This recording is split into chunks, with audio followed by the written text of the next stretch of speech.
Un papel principal, o sea, amistad con el pueblo de Estados Unidos y amistad con el gobierno de los Estados Unidos. O sea, me parece que la administración de Obama ha mandado una serie de gestos a la nación cubana completa, gobierno, exilio y pueblo, que pudieran haberse narrado de aquí desde la oficialidad en todo su justo valor y no se narraron. Gestos desde la entrevista que le concedió a una simple bloguera como es Giovanni Sánchez, que es por primera vez un presidente de Estados Unidos tiene esa deferencia con un ciudadano cubano. Eso debiera ser orgullo para todos los cubanos en cualquier parte del mundo que estén, desde cualquier filiación ideológica, hasta determinadas facilidades, ¿no?, en los viajes, en el envío de dinero, en los intercambios académicos, en la posibilidad de conexión a Internet a través de empresas norteamericanas. O sea, hubo una serie de intenciones iniciales que perfectamente estaban casi que mandando un mensaje de forget embargo, ¿entiendes? Pero claro, el presidente Obama no es un dictador que de un plumazo puede tachar una serie de políticas que tienen su lobby y su cosa, pero ha mandado una serie de mensajes que ahora mismo pudieran estar un poco más en riesgo, porque sé que hay algunas mociones y eso que se están tratando de volver a discutir para virar atrás el estatus, ¿no?, y volver a crear una cerrazón en términos de intercambio. Pero tienen un papel fundamental, o sea, Cuba siempre se ha caracterizado por crear una especie de antibloque frente a los Estados Unidos. El peligro de la invasión norteamericana es uno de los tópicos nacionales por excelencia.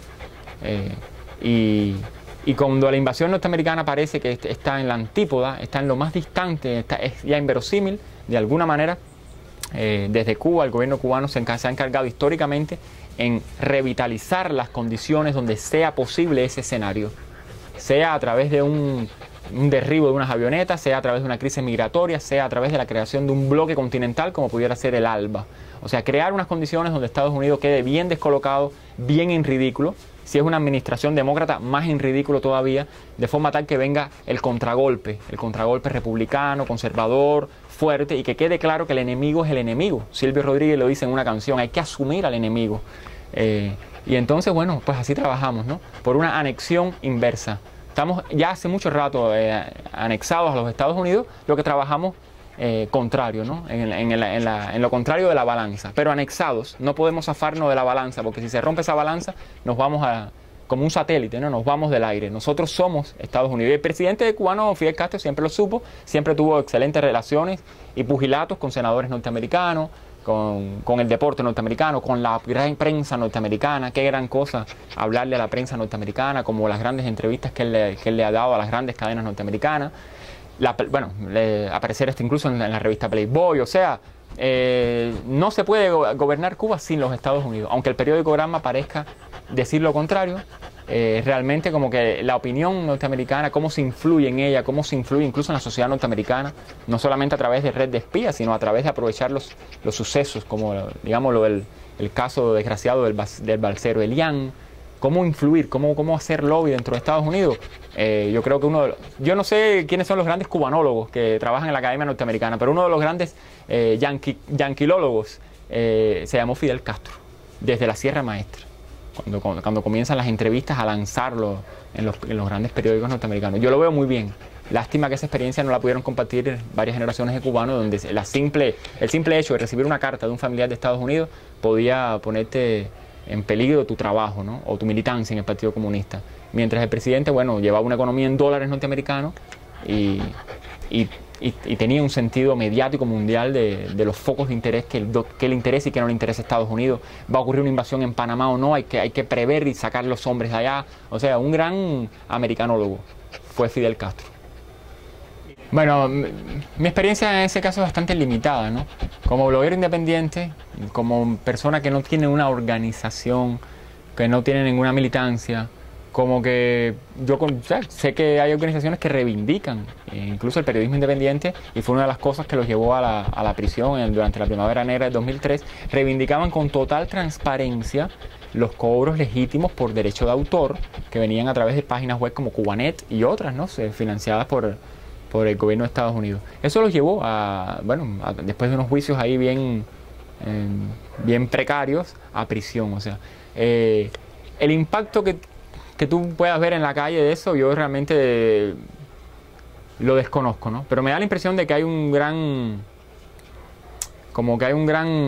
bypass, o hay algo que se está fluyendo, primero en las organizaciones del exilio cubano, que tienen que tener, por supuesto, sus propios gastos, sus propios salarios, sus propios autos, sus propias infraestructuras de protección y bueno, toda una estructura, sus propios vehículos, enviar el dinero a Cuba, bueno, toda una historia, ¿no? Y después, bueno, aquí en Cuba pues también hay que, me imagino, ¿no? Como que hay una economía en dólares fuerte y como que una gran parte del dinero se va a la subsistencia de las personas que puedan recibir esa ayuda, ¿no? No lo veo ni mal ni bien. Te digo sinceramente como que el impacto en términos de inversión en Cuba, bueno, lo sigue teniendo el gobierno, ¿no? Cuando el gobierno invita no a 20 millones de los Estados Unidos o de una agencita de Estados Unidos, sino 100 millones de grandes grupos hoteleros de Europa, españoles, italianos, brasileños, inversoras. O sea, el gobierno cubano se da el lujo, ¿no?, de compartir millones de euros y dólares con capital extranjero de toda índole, de todo corte, ruso, chino, venezolano, no pasa nada. Incluso se da el gusto de comprar millones de dólares al gobierno de Estados Unidos, los alimentos que se pueden comprar de manera directa. O sea, es libre de comerciar, sin barreras ideológicas y sin ser acusado de automercenario, ¿no? Sin embargo, bueno, el ciudadano cuando se acerca a ese jueguito está en riesgo serio de... Y bueno, yo lo más que ese jueguito, si es legítimo o no, siempre el exilio cubano ayudó a Cuba desde antes de Martí. Fidel Castro recibió mucho dinero de ayuda, y la guerra, vinieron avionetas de Latinoamérica y de Estados Unidos con armas a apoyar la insurrección del ejército rebelde. O sea, siempre fue así, pero no creo que sea el caso de una guerra. Yo creo que todo está un poco deslavazado, todo forma parte de un jueguito teatral, en mi opinión, donde la última cabeza de turco podría ser el caso de Alan Gross, donde todo es falso, ¿no? En mi opinión, todo está como... la impresión que transmite es de una... golpe de teatro. Te tomo, te dejo actuar, te retengo, expongo tu caso, te sobredimensiono, magnifico cosas que no tenían ningún impacto, que no tendrían ningún impacto a corto ni mediano plazo en la sociedad cubana. Después me arreglo con un expresidente, después tal vez tengo un gesto de benevolencia y sale el hombre. O sea, es como... Lo mismo me pasa con los actos de repudio que ocurren recientemente aquí en La Habana, ¿no? Como que hay algo en ese acto de repudio que no tiene la violencia fascista que tenía en los años 80. Hay algo teatral, hay algo paródico, donde el lenguaje, hasta el lenguaje está vaciado. Y es como un cacareo. Y eso también me interesa literariamente, ese cacareo, ¿no? Claro, un país no puede vivir de cacareo. Un país debiera mirar frontalmente a la realidad del gobierno de los Estados Unidos y a los puentes de entendimiento. Pero yo creo que el gobierno cubano sabe que ya bastante difícil es mantener la gobernabilidad con los ciudadanos cubanos, con todas las restricciones que tienen. Si de repente tiene que enfrentarse a una gobernabilidad con el exilio cubano, con la experiencia demócrata que ha vivido, no estoy hablando del exilio de línea dura o moderada ni nada, el exilio en general, el exilio español, vaya, han vivido una experiencia de democracia diferente y nunca serían sujetos de gobernabilidad del gobierno cubano. O sea, verdaderamente, para ser sinceros, para ser cínicos, esos ciudadanos cubanos del exilio jamás podrán ser ciudadanos cubanos regulares, jamás. Tiene que desaparecer el régimen de La Habana, o tienen que desaparecer ellos como ciudadanos, como han desaparecido muchos, ¿no? Por muerte biológica. Es una tragedia irreversible, en mi opinión. No, una cosa no se compensa con la otra. Tiene que desaparecer el establishment cubano o desaparecer el exilio. Como ninguno de los dos va a desaparecer ahora mismo, bueno, pues seguimos esperando a que nos sorprenda una tsunami o un terremoto social o algo, ¿no? Que es muy difícil de avisorar ahora mismo. Yo creo que es muy alto. O sea, yo tengo esperanzas en Internet. La conectividad en Cuba ahora mismo es baja, en muchos sentidos. Pero, por ejemplo, los que tienen que leer están leyendo. Los periodistas oficiales están leyendo. Los periodistas paraoficiales están leyendo. Las personas que tienen una cuenta de Internet en la casa, les llega por un correo el boletín de resumen de Diario de Cuba, el boletín de resumen de Caos en la Red. Hay grupos como Observatorio Crítico de la Revolución Cubana, una especie de nueva izquierda delirando ahí sus propios futuros. Están los portales más alternativos y críticos como el de Voces Cubanas, portales más menos metidos en la realpolitik como Bloggers Cuba, aunque cuestionan toda la sociedad cubana también y han sido reprimidos de manera low profile en muchos casos. O sea, los que tienen que leer están leyendo. Tal vez no sea tan importante que lea mi vecino. Verdaderamente, o sea, eso un político no lo puede decir, lo puedo decir yo que soy un intelectual. Mi vecino no es tan importante que lea. Mi vecino es importante que tenga igualdad de derechos, que tenga una serie de ventajas sociales, pero no es un ente transformador, no es una conciencia crítica de la sociedad cubana. Se va a adaptar más o menos, no es un protagonista de estos tiempos, mucho menos un protagonista de los cambios, ¿no? Y bueno, mi familia tampoco es importante que lea, es importante que lea yo dentro de mi familia. O sea, ese orgullo del protagonista pues a lo mejor estamos hablando de 2.000 personas en Cuba, ¿no? No más que eso, y estoy haciendo un cálculo generoso, ¿no? Y esas personas tienen internet, y muchas veces las tienen en su centro de trabajo. Y hay un cable que ha llegado de Venezuela con un número grande que dice 3.000% de aumento de la conectividad de internet. ¿Y qué va a pasar, no? Ya el gobierno dijo que no va a haber internet privada, que se va a dar un uso social del internet. Está bien, está bien. Nosotros, los que no tenemos facilidades sociales en Cuba, seguiremos yendo a un hotel, si nos permiten.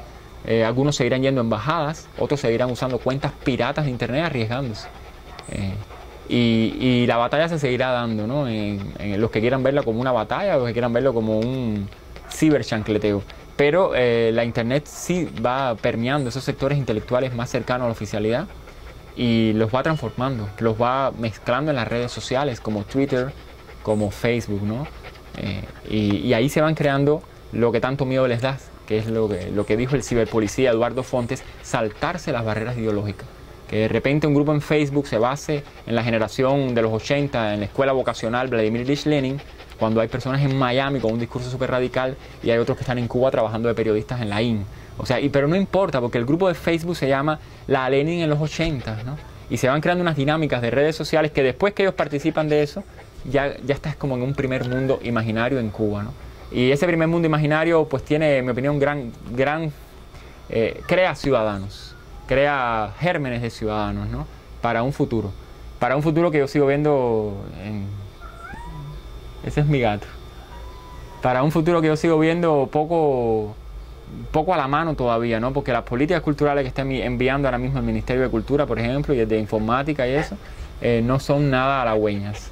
Son bien discurso de guerra. Ahí están los programas que transmitió la televisión cubana, Las Razones de Cuba, donde la blogosfera cubana quedó muy mal parada, fue completamente tratada como si fuera una quinta columna, y no se reconoce el derecho al disenso, el derecho a la problematización, el derecho a tomarse en serio el país y a querer cogobernarlo con el gobierno, ¿no? Como que el gobierno no tiene la patente de corso para gobernarlo, ¿no? Sino que las personas tienen al menos el derecho reactivo de participar en la opinión de lo que está pasando. Son personas en la mayoría de sus casos que ni siquiera están organizadas, que no tienen ni siquiera una plataforma política, aunque hay partidos de oposición, por supuesto. Y es como que se empieza a hacer de nuevo aburrido, ¿no? Un país donde no haya espectro político, donde no haya posibilidades de mover energías renovadoras, ¿no? Tal vez de ahí venía la idea original del Boring Home Utopics, ¿no? La casa anquilosada, la casa bloqueada por el propio país, no por el gobierno de Estados Unidos. Y de repente, bueno, sin darme cuenta, ya para cerrarte la idea con Boring Home Utopics, es algo tan sencillo como eso, deja de ser aburrido y se convierte en una máquina que sin darse cuenta casi comienza a lanzar puentes y comienza a significar una posible vía de entendimiento a nivel casi que doméstico, a nivel familiar, a nivel de amigos, a nivel de diseñadores que colaboran con la revista Voces. O sea, redes ciudadanas que puedan servir para nuevas solidaridades para el futuro, más allá del odio, más allá del fundamentalismo, más allá de la guerra, que son los discursos que podrían acabar ya de manera definitiva podrían darle una solución, vaya, de hecatombe o de apoteosis al final de la Revolución Cubana, que yo verdaderamente no lo preferiría, ¿no? Yo preferiría un anticlímax para la Revolución Cubana, y por eso mi otro blog, se llama Lunes de Post-Revolución. Ya desde el lenguaje yo empiezo a considerar de que estamos en un proceso de post-revolución, que a lo mejor termina en una evolución, o a lo mejor termina en una volución, o al final termina en una voluta de humo.